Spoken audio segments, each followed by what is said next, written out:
ये इनके दोस्तों के अरबों खरबों के इन्होंने कर्जे माफ कर दिए अपने दोस्तों के। ये किसानों के कर्जे माफ नहीं करते, ये स्टूडेंट्स के कर्जे माफ नहीं करते। इन्होंने अपने अरबपति खरबपति दोस्तों के कर्जे करोड़ों करोड़ों करोड़ों के लाखों करोड़ों के कर्जे माफ कर दिए। इनका एक दोस्त है, उसने 87,000 करोड़ रुपए का कर्जा ले रखा है, एक आदमी ने सारा माफ कर दिया। एक और दोस्त है, उसका 12,000 करोड़ रुपए का कर्जा सारा माफ कर दिया जी, सारा 10 लाख करोड़ रुपए के कर्जे माफ कर दिए इन्होंने आपके टैक्स के पैसे से। इसलिए महंगाई हो रही है। ये जितनी बात कह रहा हूं मैं सच बोल रहा हूं।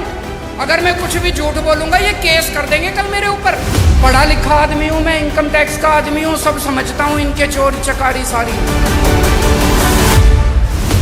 आप एक रोटी खाते हो, एक रोटी पे 1 रुपए का जीएसटी लगता है।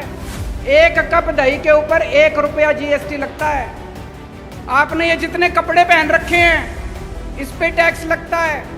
आपका पंखा चलता है, पंखे पे टैक्स लगता है, बिजली पे टैक्स लगता है, दही पे टैक्स लगता है, शहद पे टैक्स लगता है, गेहूं पे टैक्स लगता है, चावल पे टैक्स लगता है। पिछले दिनों इन्होंने खाने पीने की सारी चीजों के ऊपर टैक्स लगा दिया। इतना टैक्स, इतना टैक्स। इस वजह से महंगाई हो रही है। बस सांस लेना ही बाकी है, चिंता ना करो, एक बारी और आ गए तो उस पर भी लग जाएगा टैक्स। कोई दूर दूर तक सरकारी काम दिखाई नहीं देता, तो ये अरबों खरबों रुपया जा कहाँ रहा है? ये जा रहा है इनके दोस्तों की जेब में।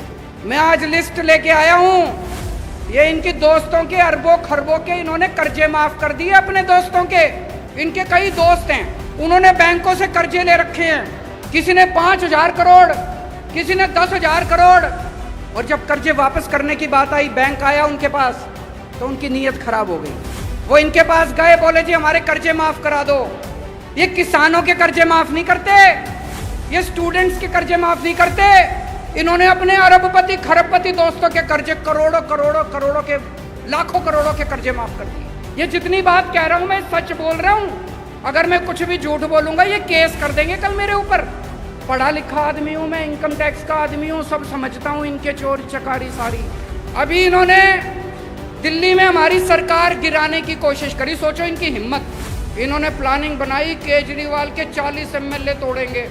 इन्होंने कहा 20-20 करोड़ रुपए में एमएलए खरीदेंगे। पर भाई साहब हमारे सारे ईमानदार आदमी हैं, अच्छे लोग हैं, शरीफ लोग हैं, सब ने आके मेरे को बता दिया 40 एमएलए तोड़ने थे इनको। 20-20 करोड़ के हिसाब से 800 करोड़ रुपए लेके आए थे ये। 800 करोड़ रुपए बताओ जी कहां से आए 800 करोड़ रुपए? इन्होंने मध्य प्रदेश में सरकार तोड़ी, इन्होंने कर्नाटक में सरकार तोड़ी, इन्होंने गोवा में सरकार तोड़ी, इन्होंने असम में सरकार तोड़ी। 277 एमएलए खरीद चुके अभी तक ये। 277 20-20 करोड़ रुपए के हिसाब से भी लगा लो, 6,000 करोड़ रुपए इन्होंने एमएलए खरीदने में लगा दिए। ये पैसा कहाँ से आया जी?